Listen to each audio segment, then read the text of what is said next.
Uma figura conhecida da elite paulista da Primeira República chocou a sociedade da época ao matar sua própria filha e cometer suicídio em seguida. Peixoto Gomide foi um membro influente da alta sociedade, ligado à política do Estado, mas que pouca gente lembra da existência ou lembra do que ele fez. Foi só mais recentemente, ao se discutir mudar o nome de uma rua em São Paulo em sua homenagem, que o crime dele veio à tona e muita gente passou a saber o que ele tinha feito. Nesse episódio, então, eu vou te contar absolutamente tudo sobre Peixoto Gomide Jr. Eu vou te contar sobre a sua família e a sua origem, vou falar sobre a sua trajetória política e te contar o que levou a cometer um crime tão brutal contra sua própria filha. Além disso, eu vou te contar o que estava acontecendo no Brasil naquela época e te dar uma dica do que visitar em Santos, ainda em São Paulo, para se aprofundar nesse contexto histórico. E esse daqui, meus amores, foi pedido de uma ouvinte. Eu já estava morrendo de saudades de retomar essa lista de pedidos de ouvintes,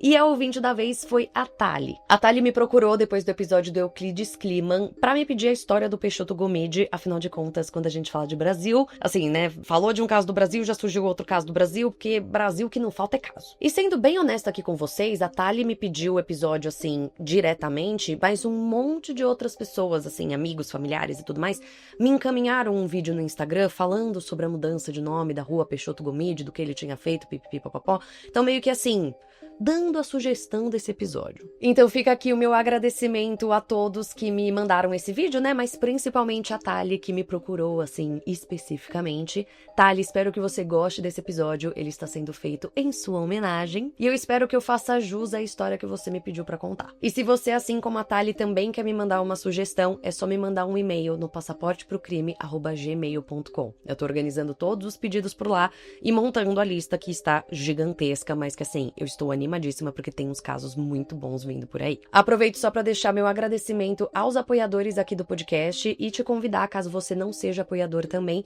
a fuçar os links que estão na descrição do episódio. Existem várias formas de como você pode apoiar o Passaporte pro Crime e o seu apoio faz toda a diferença aqui nesse projeto.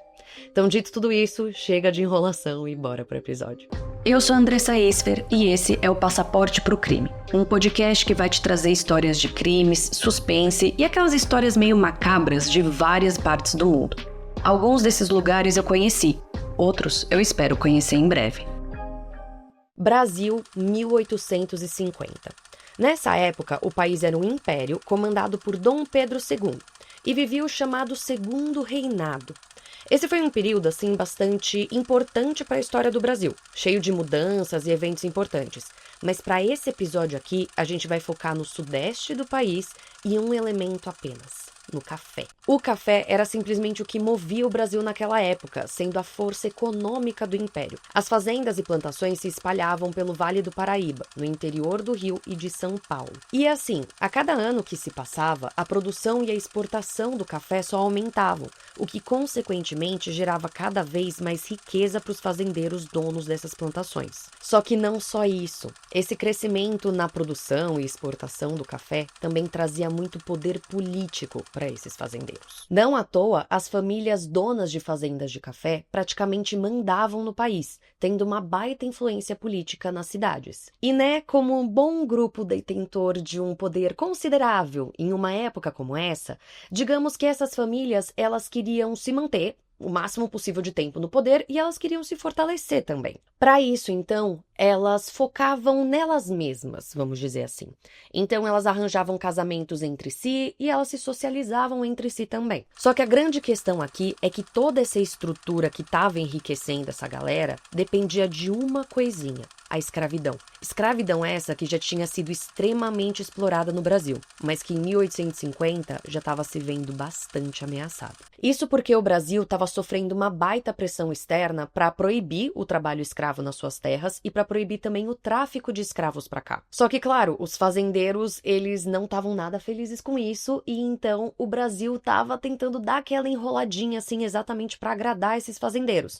Mas nessa altura do campeonato aqui, digamos que não tinha mais para onde fugir. Tanto que é exatamente em 1850 que é aprovada a Lei Eusébio de Queiroz, que proibiu definitivamente o tráfico transatlântico tráfico de escravos para o Brasil. Essa lei não acabou com a escravidão no país, mas assim, causou um certo baque nos fazendeiros de café. No caso, os fazendeiros de café que dependiam da mão de obra escrava entenderam que era só uma questão de tempo até o Brasil abolir a escravidão, e que com isso eles teriam que arranjar outra mão de obra e que eles teriam que pagar salários, né? Mas tá, você deve estar se perguntando por que eu tô te contando tudo isso e te dando todo esse contexto do que tava rolando no Brasil e café e tudo mais. Pois bem, porque é no meio disso tudo de riqueza, poder, instabilidade e medo do futuro que a gente chega na família Peixoto Gomide. A família Peixoto Gomide era exatamente uma dessas famílias bastante influentes em São Paulo daquela época. Eles faziam parte dessa elite agrária. Eles eram donos de terra, eles participavam da política do império e eles estavam conectados com tudo de mais influente da sociedade paulistana. E para além disso tudo, de toda essa participação, vamos dizer assim, na política, poder e tudo mais, eles também tinham uma estrutura familiar que era bem esperada, bem tradicional de uma família desse porte, vamos dizer assim, daquela época. Eles seguiam então um modelo patriarcal bastante rígido, com o pai comandando toda a casa e a honra e a reputação da família valendo mais que tudo, inclusive até mais do que as terras e o dinheiro. E então, é nessa família, no meio desse contexto todo, disso tudo que eu contei pra vocês, que nasce o nosso personagem principal de hoje. Francisco de Assis Peixoto Gomide Júnior nasceu no dia 24 de março de 1849 em São Paulo. Ele era filho de Francisco de Assis Peixoto Gomide e Clara Bueno Peixoto.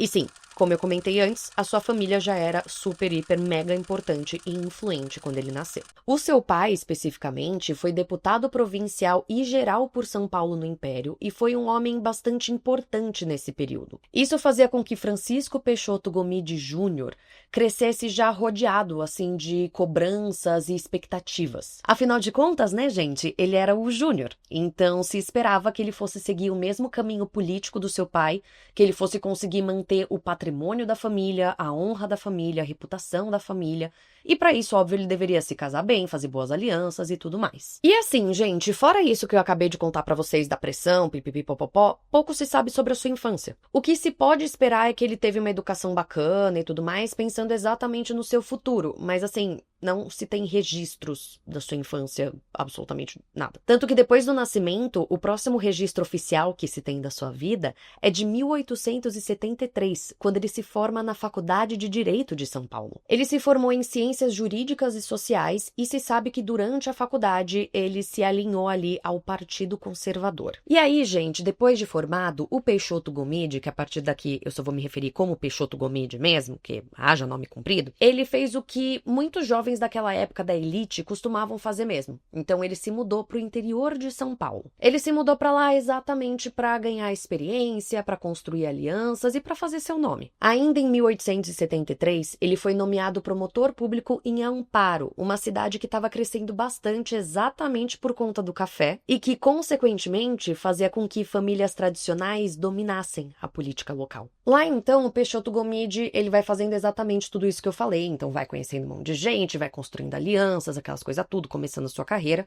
Só que, dentre essas pessoas que ele conhece, tem um nome específico que vai se destacar bastante: Bernardino de Campos. Bernardino de Campos era um jovem bastante ambicioso, tal qual o nosso personagem principal, e digamos que essa figura vai ser, assim, um pouquinho importante na política paulista com o passar do tempo. Então, né? Vamos prestar uma atenção. E ainda com relação à chegada de Peixoto Gomide na cidade de Amparo, eu preciso te contar que naquela época a elite que vivia lá seguia uns padrões assim bem rígidos. Isso significava aquilo que eu meio que já comentei antes, que as famílias, elas prezavam muito pelos relacionamentos que eles tinham, né? Que as pessoas tinham. Tanto no quesito amoroso, né? De casamentos e tudo mais, quanto no quesito das amizades. Então, quando Peixoto Gomide pisa ali na cidade de Amparo, carregando o nome da família, que de novo já era uma coisa meio grandiosa naquela época e tudo mais, digamos que todos os olhinhos se viraram pra ele. Então, as pessoas quiseram socializar com ele, fazer amizade com ele, e os pais começaram a fazer fila ali pra querer casar ele com as suas respectivas filhas. Então, de fato, foi só uma questão de tempo até o Peixoto Gomide se casar. Não se sabe ao certo quando rolou o casamento, não existem registros e certidão de casamento nem nada do gênero, mas o que se sabe é que Peixoto Gomide se casou com uma mulher chamada Ambrosina Pinto Nunes, que fazia parte de uma família bem respeitada de Amparo. E, de novo, pouco se fala sobre o casamento dos dois, né? Mas o que se pode esperar daquela época é que foi um casamento bastante estratégico, exatamente seguindo os padrões da elite paulista, aquelas coisas tudo. Quer dizer, eram duas famílias fortes, eram duas famílias respeitadas, com nome bom, pipipipopopó, então fazia sentido unir as duas. E foi só uma questão de tempo até o casal ter vários filhos. Foram 5 no total: Mário, Bruno, Sofia, Alceu e Guineza. E bom, visto de fora, a família era a típica família de comercial de margarina. Claro, tudo isso pensando nos moldes daquela época, né? Então era uma família grande, com vários filhos, todos saudáveis, todos bonitos, todos ricos, aquelas coisas lindas, maravilhosas. Mas, sinceramente, ninguém sabia o que acontecia dentro daquela casa. Isso porque, gente, naquela época, e como eu já dei uma pequena pincelada por aqui, a gente... E aí eu adoro que eu me meti na história. Mas enfim, vocês estão seguindo. A gente vivia um enormíssimo de um patriarcado, onde o pai, no caso, mandava em absolutamente tudo. E digamos que ninguém ousava se meter no que acontecia dentro de casa. Em outras palavras, aqui, muitas vezes o que acontecia dentro de casa era bem diferente do que era visto de fora, mas ninguém podia se meter, ninguém ousava se meter. Então fica no ar o que realmente acontecia. Tá, esse trecho pode ter ficado um pouquinho confuso, mas o que eu preciso que você guarde aqui é que, vistos de fora, os Peixoto Gomide eram, assim, a família perfeita. E não necessariamente era, assim, tudo perfeito dentro de casa, mas realmente, não tinha como saber. Mas deixando um pouquinho essa vida pessoal de lado, vamos voltar pra vida profissional do Peixoto Gomide, porque nessa altura do campeonato, né, enquanto ele tava tendo os filhos e tudo mais, ele tava crescendo bastante na sua carreira. A cada ano que passava, ele ia ganhando cada vez mais influência, assim como uma figura pública em Amparo. E em 1880, ele e o Bernardino de Campos, eles decidem fundar o jornal A Época, que era um periódico que defendia ideias republicanas. Lembrando aqui que nessa época o Brasil era uma monarquia, tá bom? Então tá bem. E sim, se você prestou bastante atenção aqui nesse episódio em tudo que eu falei até agora, você vai ter reparado que o Peixoto Gomide, ele era conservador enquanto ele estava na faculdade, e aí agora ele estava se alinhando aos ideais republicanos, defendendo ideais republicanos. E sim, é exatamente isso. Inclusive, a efeitos de curiosidade, essa movimentação era muito comum naquela época. Então, membros da elite paulista constantemente, assim, se aproximavam de ideais mais conservadores enquanto estavam nas faculdades, mas quando começavam a trabalhar na política, né, das cidades e tudo mais, digamos que eles se aproximavam e se interessavam mais pelos ideais republicanos. Mas de volta ao jornal, então, de fato, o Peixoto Gomide, ele escrevia uns artigos bem fortes defendendo os ideais republicanos, muitas vezes usando pseudônimos, como Framide e Bruno. E esse ponto da sua vida é um ponto que algumas pessoas jogam uma luzinha, assim, porque acham muito curioso o fato de que ele era uma figura pública, ele era conhecido, mas ele gostava de escrever se escondendo, ele gostava de dar suas opiniões escondido atrás de um pseudônimo. Algumas pessoas arriscam dizer que ele fazia isso por vergonha, por timidez, assim, querendo se esconder atrás desse pseudônimo. Mas há quem diga que era toda uma estratégia que ele tinha, e há quem vá um pouquinho mais além e diga que era orgulho intelectual. Mas seja como for o motivo pelo qual ele escrevia usando pseudônimos, ou que seja, fato é que o Peixoto Gomide, ele passou mais alguns anos atuando então, né, na política ali e escrevendo no seu jornal, até que a gente chega em 1888 e 1889, quando acontecem coisas bem importantes no Brasil. Em 1888, o Brasil abole oficialmente a escravidão com a assinatura da Lei Áurea, o que, claro, né, gente, foi um momento decisivo para o país. Mas para esse episódio aqui, eu preciso focar nas consequências que isso trouxe para as elites cafeeiras, pensando exatamente, assim, nesse contexto histórico, falando da família Peixoto Gomide, tá? Então, focando exatamente nesse lado da história, com a abolição da escravidão, muitos fazendeiros produtores de café se sentiram traídos pelo Império, o que só enfraqueceu a monarquia. Isso porque esses fazendeiros perderam a sua mão de obra principal, tendo que pagar salários e afins. Mas não só isso, eles também esperavam uma indenização por parte do governo pelos escravos libertos, o que não aconteceu. Em outras palavras aqui, gente, com a abolição da escravidão, a elite cafeeira se viu muito afetada, e isso não exclui os Peixoto Gomide. Só que, diferente de outras famílias, os Peixoto Gomide estavam em Amparo, e Amparo foi uma das primeiras cidades que começou a trazer e investir em imigrantes europeus. Então é bem provável que eles já estivessem investindo em mão de obra europeia anos antes e que então eles não fossem tão afetados com a abolição da escravidão quanto outras famílias em outras partes do Brasil. Mas claro, eles faziam parte desse grupo que não ficou feliz com a abolição da escravidão, que se sentiu traído pelo Império e que acabou se aproximando mais dos ideais republicanos, ainda mais, né, na verdade. E toda essa movimentação, junto de outras questões que eu não vou entrar aqui, porque senão esse episódio vai ter aproximadamente 185 milhões de horas, tudo isso levou ao ano de 1889, quando aconteceu o quê, meu povo? Muito bem, a famosíssima Proclamação da República. Proclamação da República essa que tira a monarquia de cena e instaura a República no Brasil. E nisso, meu povo, os Peixoto Gomide, eles se beneficiaram horrores, assim como outras famílias da elite paulista. Isso porque, gente, a República, ela dava mais autonomia aos estados. E São Paulo, sendo, né, naquela época, um estado bastante rico e organizado, com o passar do tempo começou a controlar a sua própria economia e a sua própria política. Então foi só uma questão de tempo até São Paulo ter estradas, ter seu próprio mecanismo de proteção ao café e, enfim, uma série de outras políticas ali que protegia e beneficiava, na verdade, né, exatamente essa elite cafeeira que Peixoto Gomide e sua família faziam parte. Não à toa, é exatamente com a proclamação da República que o Peixoto Gomide, a sua esposa e os seus filhos decidem voltar para a cidade de São Paulo. E lá, o nosso personagem principal passa a ocupar cargos administrativos importantes no novo governo do estado. Ele atuou primeiro como inspetor do Tesouro e depois, em 1892, como presidente do Conselho Fiscal da recém-criada Caixa Econômica Estadual. E é nessa altura do campeonato, exatamente com a volta de Peixoto Gomide para a cidade de São Paulo, que a gente precisa ressaltar um ponto importante que estava acontecendo na sua vida. No caso, eu tô falando daquela pressão social que eu já comentei, que, assim, era muito forte tanto na vida profissional quanto na vida pessoal dos Peixoto Gomide, e, na verdade, de todas as famílias tradicionais daquela época, né? E da elite, pipipipopopó, aquelas coisas tudo que eu falei, mas vamos focar em Peixoto Gomide. Isso porque, gente, naquela época, na cabeça dele, mas porque realmente a sociedade impunha isso também, quanto mais ele crescia profissionalmente, mais ele tinha que manter as aparências, e isso incluía, obviamente, a sua família também. E eu trago tudo isso porque aqui a gente começa a ver uma escalada profissional do Peixoto Gomide, o que só aumenta essa pressão, e lembrando aqui que os filhos estão crescendo e as coisas estão acontecendo na vida pessoal também. Mas tá, seguindo a linha cronológica dos fatores aqui, a gente precisa voltar para a vida profissional do Peixoto Gomide, porque, como eu comentei, ele estava crescendo ali profissionalmente, na política e tudo mais. Então é quando a gente chega em 1893, quando Peixoto Gomide foi eleito senador estadual, depois vice-presidente e mais tarde presidente do Congresso Legislativo. E depois, entre 1896 e 1898, é quando o nosso personagem principal, ele atinge, assim, o auge da sua carreira política e assume o governo do estado de São Paulo interinamente como vice-governador. Nisso, então, gente, ele era super respeitado, admirado, influente.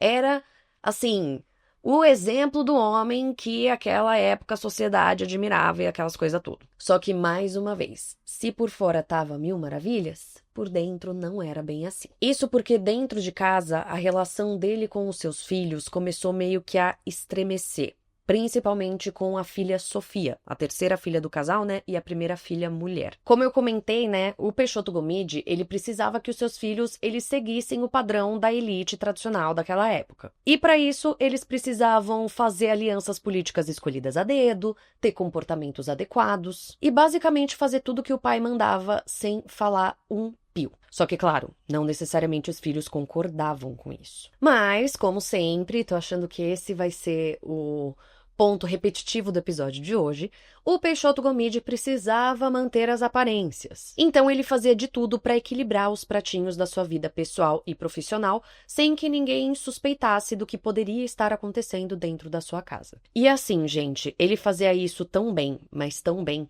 que no começo dos anos 1900, o Peixoto Gomide, ele era o exemplo, a representação da estabilidade republicana, do homem perfeito, da elite, pipipipopopó. Ele era o exemplo. Ele era, então, um político respeitado, chefe de uma família perfeita, uma família tradicional, bonita, e, né, aquelas coisas tudo da família que eu já falei 45 vezes aqui, não aguento mais repetir. E ele estava presente em todos os círculos sociais da elite paulista. De novo, ele era, assim, por fora, a representação perfeita da honra do homem daquela época. Até que então, em 1903, ele dá mais um passo na sua carreira profissional. Ele sobe mais um degrauzinho. Ele integra a direção do Partido Republicano, o que, assim, colocou só mais uma gotinha no copo de água da pressão que ele tinha de manter as aparências. E é exatamente aí que as coisas começam a desandar. As coisas começam a desandar exatamente porque dentro de casa as coisas ficam insustentáveis. Isso porque a Sofia, a sua filha com quem ele já não estava se entendendo muito bem, aquelas coisas todas,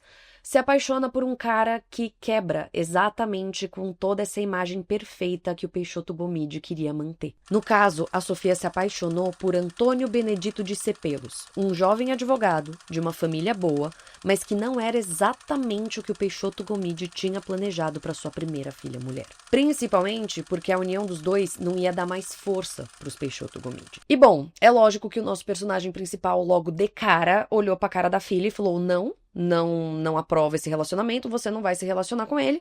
E a filha olhou de volta e falou: vou sim, e seguiu o relacionamento. Ela não só seguiu com o relacionamento, como ela logo anunciou o noivado dela com os Cepelos. E esse anúncio, gente, ele rodou São Paulo.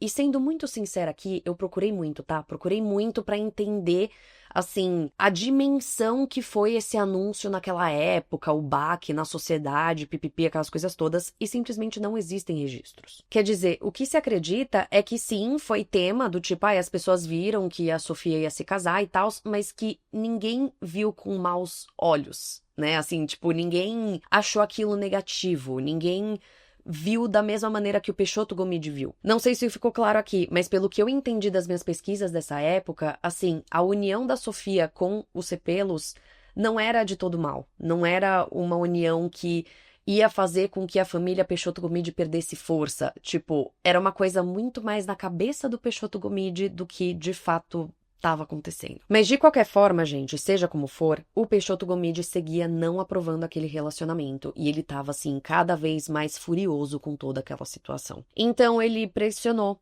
discutiu, proibiu encontros do casal, discutiu mais uma vez tanto com a sua filha quanto com a sua esposa, tentando argumentar e assim mostrar para elas como aquilo não era um bom negócio, como aquilo era o maior erro que a Sofia ia cometer na sua vida. Enfim, ele fez de tudo, mas sem sucesso. Há quem diga, inclusive, que nessas tentativas dele, ele chegou a ir pessoalmente até a casa dos Cepelos para acabar com o noivado formalmente falando, o que seria uma coisa, assim, bastante humilhante para todas as partes envolvidas. Mas, de novo, mesmo essa atitude drástica não surtiu nenhum efeito. E nisso, o Peixoto Gomide fica ainda mais furioso. Relatos de vizinhos e familiares daquela época falam como ele começou a ter crises de ciúme, paranoia, como ele estava completamente descontrolado. E, assim, fora de si 100%. Há quem diga que ele suspeitava que a Sofia estava sendo manipulada ou enganada por Cepelos, que isso estava usando a Sofia para subir um degrauzinho na sua carreira política, vamos dizer assim.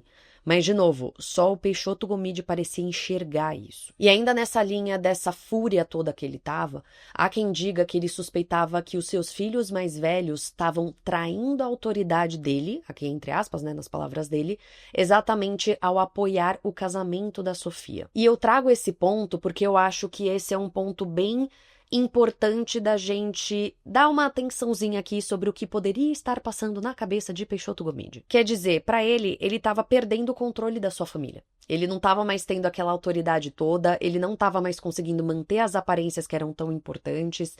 Então, realmente, se esse casamento fosse adiante, seria como se todo o nome Peixoto Gomide fosse anulado. Isso tanto pela perda de controle dele, pensando que ele, né, como pai, mandou a filha não fazer algo e a filha foi lá e fez, quanto pela associação do nome Peixoto Gomide com uma família que ele não considerava ser digna, ou seja, que ele não considerava que era tão forte quanto. E nisso, mais um tempo se passa, com toda essa pressão, todo esse caos, destruição, brigas e confrontos e tudo mais, até que a gente chega no dia 7 de dezembro de 1906. Nesse dia, o Peixoto Gomide passou a manhã bastante inquieto, circulando pela casa, vendo cartas que a Sofia tinha escrito para ele, vendo outros documentos pessoais e um monte de coisa. Pouco antes do meio-dia, ele parou de fazer tudo o que ele estava fazendo e ele chamou a sua filha para conversar com ele no quarto dela. Não se sabe ao certo o que foi dito, só se sabe que os dois discutiram e em seguida se ouviu um barulho de tiro. Peixoto Gomide tinha atirado na cabeça da própria filha, matando ela ali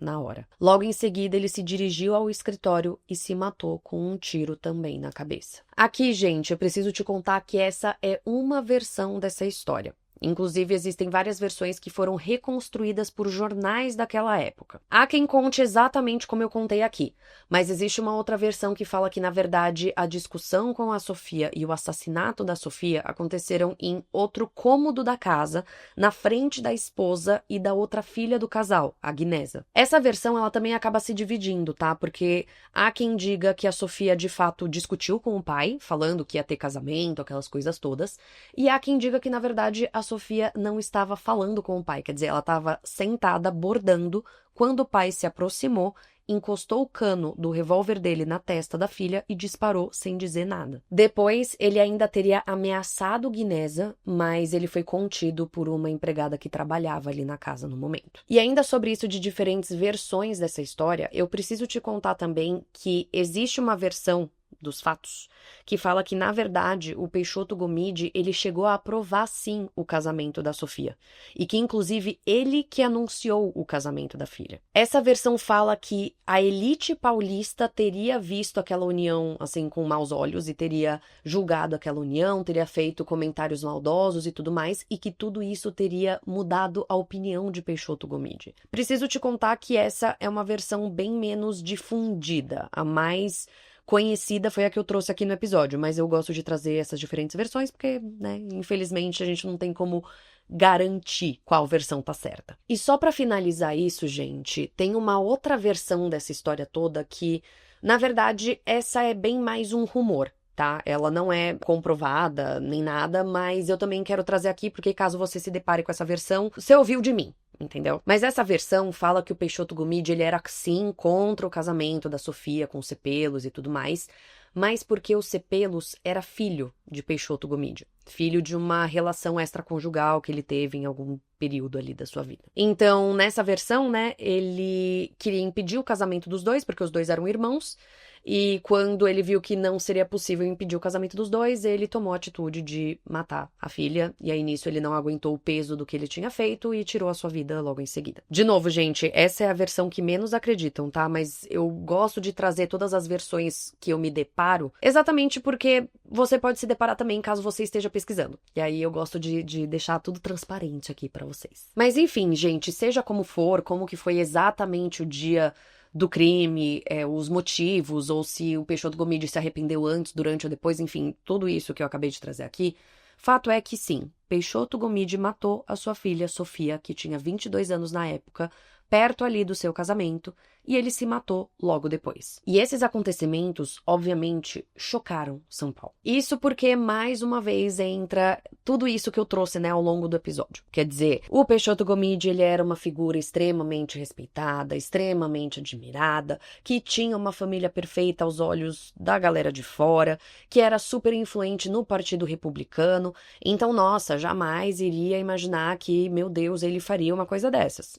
Mas ele fez. E foi só uma questão de tempo até os jornais da época começarem a noticiar, né, o que tinha acontecido. Só que no caso eles pintaram um pouco do que eu trouxe aqui, de que foi um colapso nervoso, foi fruto de toda essa pressão que ele sofria, foi algo totalmente fora da curva, exatamente numa tentativa de proteger a família. E realmente protegeu. Quer dizer, até hoje existem ruas em São Paulo, em Amparo, escolas, praças, enfim, um monte de coisa em homenagem a Peixoto Gomide. E assim, pouquíssimas pessoas sabem toda essa história por trás do nome dele. Normalmente, ao se falar do nome Peixoto Gomide, as pessoas pensam em um advogado, em um político, tudo mais, mas não um cara que matou a própria filha e se matou em seguida. E ainda sobre esse ponto, é muito interessante trazer isso à tona, porque assim, enquanto eu estava pesquisando, você se depara exatamente com essa versão. E foi o que eu tentei trazer aqui, né? Falando dessa questão da pressão social, falando sobre como ele era essa figura respeitada e tudo mais, e como foi algo totalmente fora da curva, pipipipopopó, porque de fato, esse caso foi retratado assim. Eu não sei se eu tô sendo clara, gente, esse tá sendo um daqueles episódios que eu não tô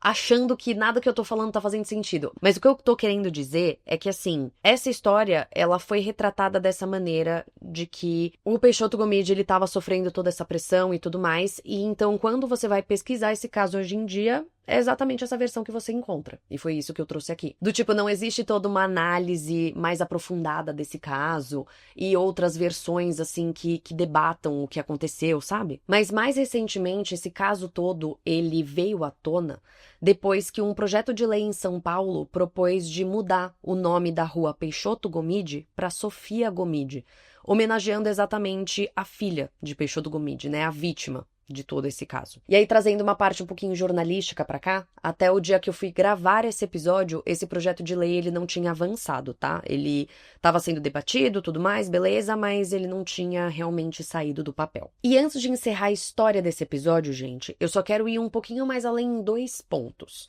Primeiro, falar sobre velório e enterro, tanto do Peixoto Gomide, né, quanto da Sofia. E segundo, falar que fim deu o restante da família depois de todo esse acontecimento. E aí, eu já te adianto que, na verdade, não se sabe muito sobre, porque depois daquele choque inicial e tudo mais, digamos que tentaram abafar o caso, exatamente porque ele envolvia uma figura, né, super conhecida e influente da política da época, enfim. O que se acredita é que ambos os corpos foram velados na casa onde o crime aconteceu, né, na casa da família, em uma cerimônia, assim, que chamou bastante a atenção do público que se aglomerou na porta da casa. Há quem diga que a Sofia, ela foi velada no seu vestido de noiva, já que ela se casaria dias ou semanas depois, né, dependendo da versão que você encontra. Cada lugar fala uma coisa, que ela se casaria dias depois ou semanas depois, enfim. E há quem diga que o enterro depois ele foi feito, assim, numa cerimônia cheia de e honras, homenagens e tudo mais pro Peixoto Gomide, mesmo se sabendo da gravidade do que tinha acontecido. Mas, de novo, gente, nada disso é confirmado. E sobre o paradeiro da família, gente, também não se sabe nada sobre. Quer dizer, o que se acredita é que depois de tudo isso, né, que aconteceu, a família se afastou de tudo e todos e, assim, realmente buscou uma vida mais reservada e longe da atenção de todos. De novo, nada disso é confirmado, tá? Assim, não existem registros oficiais falando do velório, falando do enterro e nem falando do paradeiro da família. Mas o que se acredita que aconteceu foi algo mais ou menos nessa linha. E com isso, meus amores, eu encerro a história do episódio de hoje. História essa, assim, bem pesada, né? História essa bem cheia de nuances e versões e coisas e que não se tem muita confirmação e tudo mais, mas é uma história bem bizarra mesmo, né? E, de novo, uma história que veio à tona exatamente porque estão discutindo mudar o nome da rua em homenagem a ele. Então, enfim, eu achei uma história muito interessante de se trazer aqui e uma história que eu mesma não conhecia e acredito que muitos de vocês também não, né? Já me contem nos comentários se vocês conheciam essa história ou não, ou se vocês conheceram em 2025 exatamente porque o nome dele voltou à tona e todas essas coisas assim. Mas tá, bora falar então sobre dicas de viagem, gente? Vamos falar sobre dicas de viagem. Para as dicas de viagem, assim que eu tava pensando nesse episódio, antes de começar a procurar a história mais a fundo e tudo mais, eu até tinha pensado se, tipo, eu abria pra vocês aquela coisa do tipo, tem uma rua ou uma praça ou uma escola em homenagem ao Peixoto Gomide na sua cidade, me conta e tudo mais. Aí depois eu fiquei pensando, aí eu tirei isso do roteiro. Aí agora eu trouxe no improviso. Aí, enfim, vocês já vão me dizer se vocês acham que faz sentido eu pedir isso pra vocês ou não, e se vocês querem compartilhar ou não.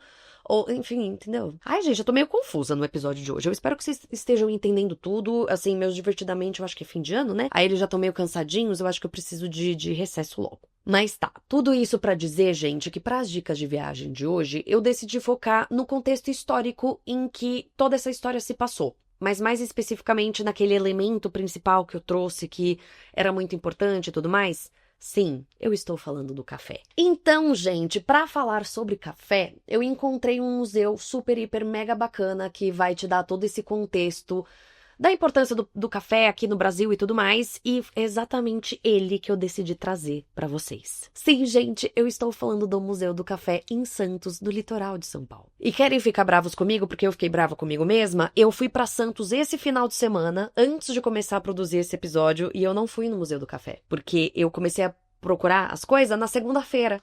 Imagina a minha cara quando eu vi na segunda-feira que eu podia ter visitado o Museu do Café 2 dias antes. Enfim, gente, coisas que acontecem. Mas tudo bem, eu vou voltar pra Santos, aí eu visito de novo. Mas assim, aí eu vou seguir as minhas próprias dicas, eu adoro isso. Mas falando sobre o Museu do Café de Santos, gente, eu quis trazer ele aqui porque de fato ele é muito importante. Isso porque era em Santos que ficava a famosíssima Bolsa Oficial do Café, que hoje abriga o museu. A Bolsa Oficial do Café nada mais era do que o lugar onde se negociava café. Então, onde compradores internacionais e exportadores se encontravam e definiam os preços, fechavam negócios, enfim, então era ali o coração da exportação do café. E hoje esse prédio super icônico virou um museu. Ele fica no centro de Santos e conta exatamente a história do café no Brasil e no mundo. Então, basicamente, tudo isso que eu te contei aqui, você vai ver lá no museu com muito mais detalhe. Porque, obviamente, aqui eu dei uma passada por cima, né? Eu não me aprofundei muito, porque senão o episódio ia ter 45 milhões de horas. Então, lá você vai ver com muitos mais detalhes. E nisso, então, gente, você vai conseguir entender o tamanho do poder que essas famílias donas, né, de fazendas de café tinham no país, além de entender também a importância do café para a economia brasileira daquela época. E aí, me aprofundando um pouquinho mais na questão do museu em si, gente, o museu ele conta com uma exposição principal, que te conta exatamente tudo isso que eu acabei de comentar, mas conta também com algumas salas preservadas daquele período em que ali funcionava a Bolsa Oficial do Café. Uma dessas salas, e que é bem famosa, é a Sala do Pregão, que era exatamente onde o valor das sacas de café eram definidos. E como se não bastasse essa sala, assim, super bonitona lá, original, pra você ver e falar, meu Deus, que legal, essa sala ainda conta com pinturas de Benedito Calixto. Então, aqui entra mais um ponto que eu fiquei brava comigo mesma do porquê que eu não visitei o Museu do Café. Porque, assim, a gente está falando de história com história da arte junto. Mas, assim, gente, juro por Deus, próxima vez que eu pisar em Santos, eu vou pra lá, eu não quero nem saber. E para além disso tudo que eu já estou te contando, que para mim já parece muito interessante, eu já gostaria de ir para lá nesse exato momento, preciso te falar também que o museu, ele conta com exposições temporárias. Então, pode ser interessante você se programar com um pouquinho de antecedência, né? Assim, quando você estiver indo para Santos, você abrir o site deles e você fuxicar o que vai ter de exposição temporária. E como se não bastasse colocando a cerejinha no bolo, assim, do que você vai encontrar ali no museu, gente, o museu conta com um café local para se tomar café. Cafeteria. Enfim, tem um cafezinho lá que eles servem café, risos, e outras bebidas e tudo mais, e comidinhas e afins, que é super elogiado, assim, e que eu já tenho certeza que o senhor Eduardo vai adorar, porque ele vai ficar sentadinho ali tomando o cafezinho dele, enquanto eu vou poder explorar o museu horas e horas a fio. Se bem que agora, gente, aí aqui eu vou trazer a novidade, né? Agora eu tô namorando, meu namorado é de Santos, gente, por isso que agora eu vou ficar indo pra Santos direto. E ele adora café também, mas é que ele gosta de museu. Também pra me namorar, não gostar de museu é sacanagem. Mas assim, porque eu ia falar, senão ele ia ficar sentado tomando café, porque a probabilidade de eu ir com ele lá é maior do que com meu pai agora, né? Mas tudo bem.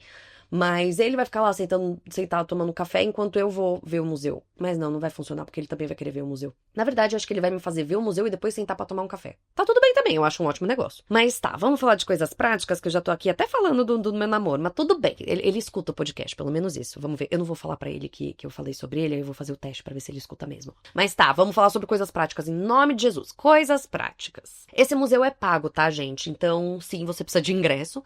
E você pode comprar o ingresso tanto online quanto na bilheteria ali na hora. Mas, entretanto, todavia, porém, às segundas-feiras a entrada é gratuita. Vocês sabem que eu amo um museuzinho com entrada gratuita e aqui não é diferente. Então, caso você queira se programar, vá numa segunda-feira, que aí você não paga a entrada. Fora isso, gente, um outro ponto que eu achei bem interessante de trazer aqui é que o museu ele conta com visitas guiadas. Você precisa entrar em contato lá com o museu e no site deles tem telefone, tem e-mail e tudo mais, e você precisa agendar essa visita. E aí vai ser um guia que vai te levar por lá, te explicando tudo, né? Tanto da exposição, quanto do prédio propriamente dito, porque é um prédio histórico, querendo ou não.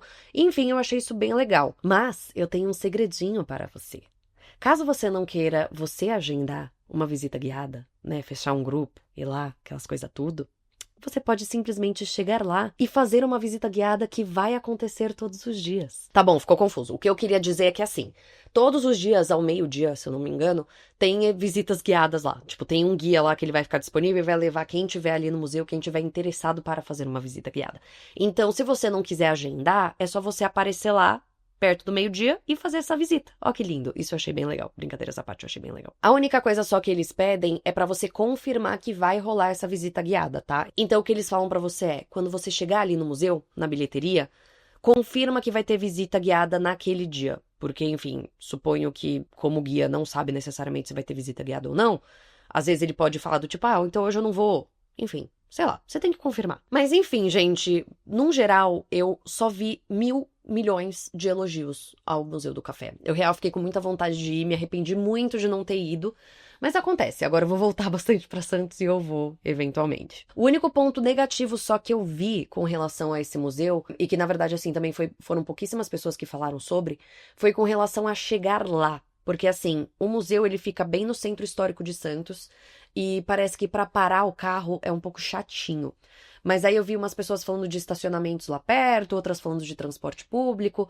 Então, enfim, o que eu te daria de dica só é pra você se programar direitinho antes de ir, tipo, ver no Google Maps estacionamento ali perto, ou se for transporte público, estudar bem a rota pra não, correr o risco de ir de carro, ficar tendo que dar voltinha pra achar lugar, que é sempre um saco. E com isso, meus amores, agora sim eu encerro o episódio de hoje. Episódio esse, gente, que eu achei um pouquinho confuso pra gravar. Eu tô muito crítica de mim mesma ultimamente. E aí, as minhas gravações estão levando muito tempo, porque eu tô sendo muito cri-cria, tô me achando muito confusa. Não sei se é coisa de fim de ano, cansaço já. Isso que eu viajei pra caramba, né? Mas tudo bem. Não sei o que tá acontecendo. Mas eu espero que esse episódio tenha ficado claro, eu espero que vocês tenham gostado.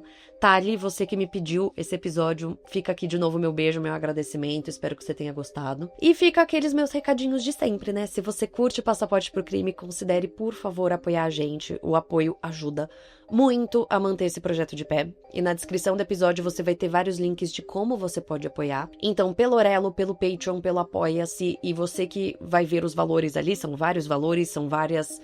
eu ia falar taxas, não é taxas de apoio. Calma, gente, calma, não tem taxa. Tô falando de opções de apoio, não era essa palavra que eu queria, mas assim, tem vários planos de apoio. Planos? Sei lá, gente, mas assim, tem várias opções, tá? Pra você apoiar. Cada opção tem coisas que você recebe em troca, e aí é um valor diferente. Tá entendendo? Vocês estão entendendo que eu tô falando que eu tô confusa? Ai, o que tá acontecendo, gente? Enfim, tá bom. Mas é isso. Considere apoiar a gente, tem planos de apoio. Pior que eu já tinha falado planos. Ai, eu tô rindo de nervoso. Mas por favor, agora, entendeu como eu preciso montar uma equipe, gente? Então, por favor, entra aí nos links da descrição, vê qual plano te agrada mais, o que você quer ter em troca, apoie a gente, ajude essa podcaster a retomar a sanidade mental dela. E não esquece de mandar esse episódio ou esse podcast pra todo mundo que você acha que vai curtir essa misturinha que a gente faz de crimes, viagens e história. E eu acho que é isso, né, gente? Não esquece de avaliar a gente no Spotify, de seguir a gente também no Spotify, de se inscrever no canal no YouTube, que tudo isso me ajuda bastante. Dito tudo isso, pelo amor de Deus, chega. Um beijo e até semana que vem, que eu vou te levar pra alguma outra parte do mundo.